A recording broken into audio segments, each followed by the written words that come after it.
Hello everybody and welcome to the Winecast. I've been getting requests to do a cast on glassware and its importance to wine tasting for a while now, and to be honest, I've avoided doing one because this is one of those issues in the wine world where way more hype than is necessary or even helpful gets tossed around.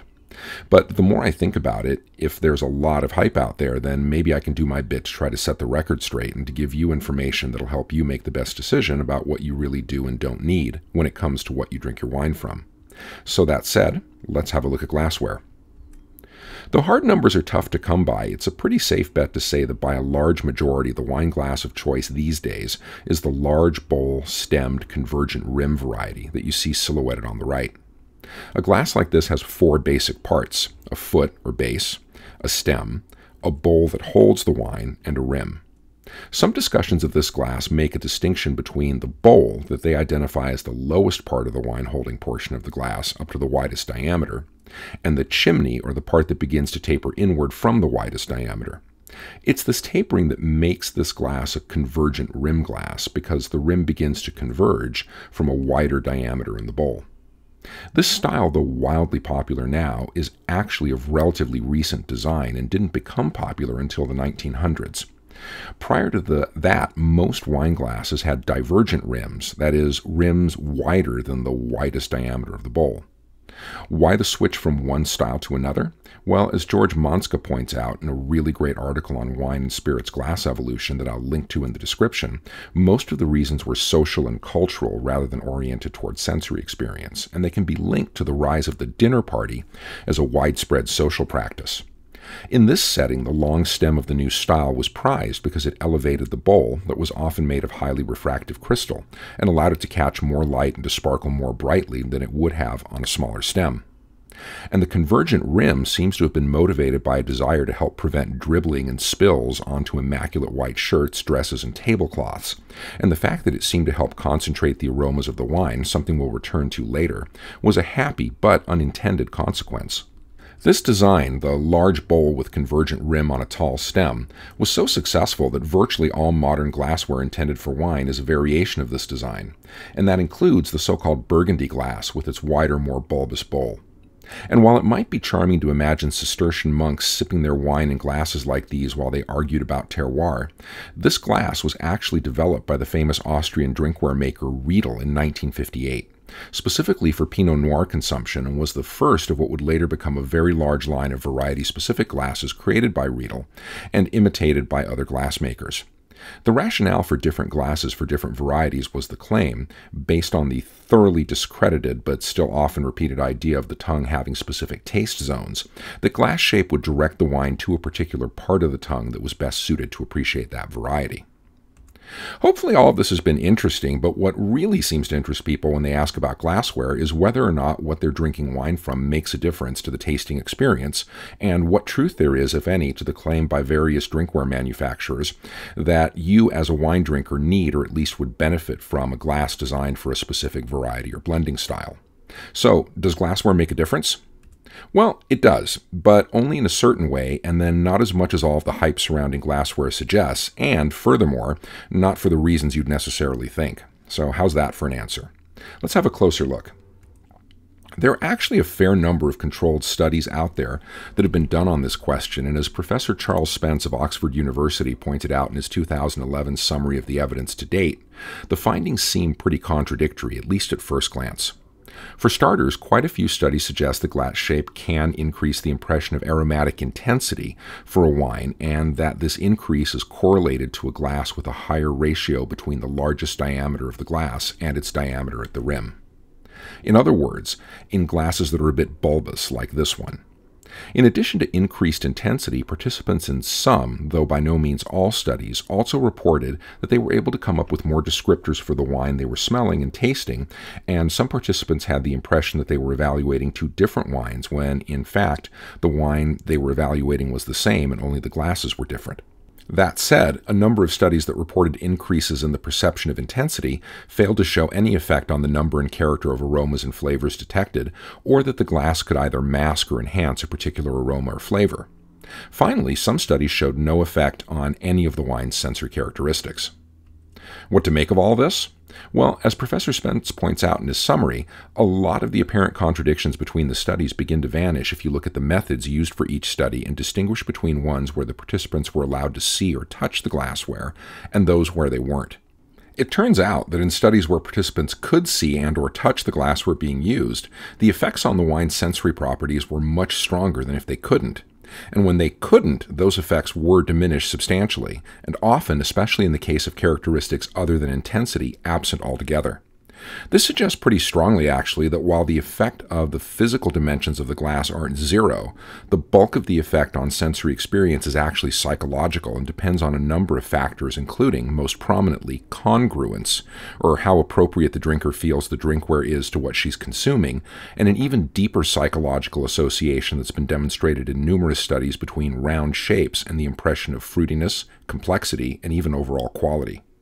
There's a lot of research on this, including this excellent summary that I'll link to in the description, that focuses especially on the impact of round shape on the perception of fruit flavors versus more angular shapes on the perception of bitter notes. This is a lot of information to take in, so maybe now would be a good time to highlight some takeaways from the research that's been done.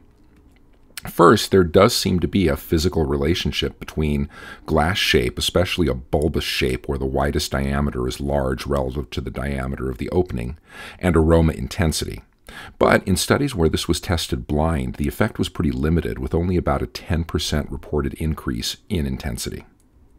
There seems to be a much more robust psychological relationship between the shape of a glass and its perceived appropriateness or congruence with a certain situation and your experience of that wine's characteristics and overall quality, as well as just the overall pleasure you're likely to take in the wine.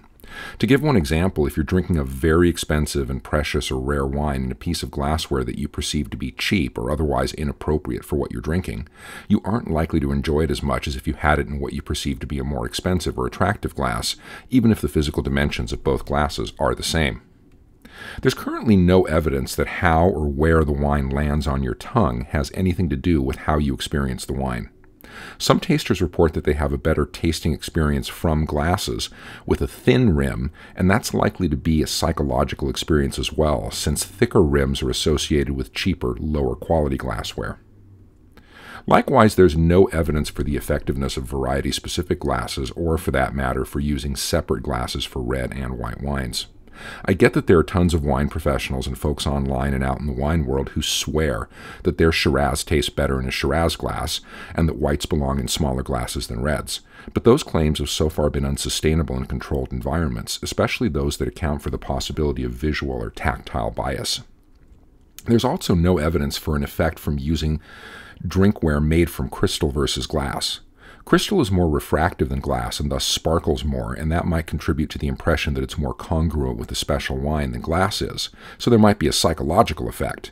And likewise, neither plastic nor acrylic should make any difference either from a physical standpoint, but given that both those materials are associated with more casual wine consumption and that they're lighter weight than glass or crystal, there's likely to be a psychological effect from serving wine in them. And finally, many wine professionals claim that you should avoid stemless glassware, and they often cite the fact that holding the bowl directly in your hands risks warming your wine to beyond an optimal temperature. That worry is probably overstated, especially since most people I've observed don't cup their stemless glass in their hands, but hold it with the tips of their fingers instead. But the fact that your stemless glass is likely to be covered in unappealing and unattractive fingerprints by the end of the evening, coupled with the fact that stemless glasses aren't perceived as being as fancy as stemmed, will also likely have a psychological impact on your experience of drinking wine. So, what should you do with all these takeaways? Well, that's up to you, but here's my advice.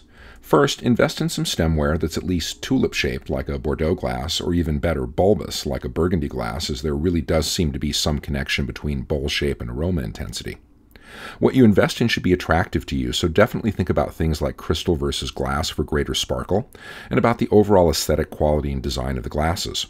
What you buy should also be attractive from a tactile point of view, too. So things like the thinness of the lip or rim and how that would feel in your mouth and the overall weight of the glass, it should probably be substantial but not clunky, should be things that you think about as well. And the goal overall is to buy something that you feel would be appropriate to fine wine drinking. You really don't need to buy a separate glassware for reds and whites, but, and this is an important but, if that's within your budget and you feel like having separate red and white glasses would make the experience more congruent with drinking fine wine, 2 sets of glasses is pretty fancy after all, then go for it. Just keep in mind that you may be trading one effect for another. One of my favorite studies, done in Canada by a researcher named Margaret Cliff, asked blindfolded enology students to sniff 2 wines, a Riesling and a Cab Franc, each from a Riedel Chardonnay glass and a Riedel Burgundy glass.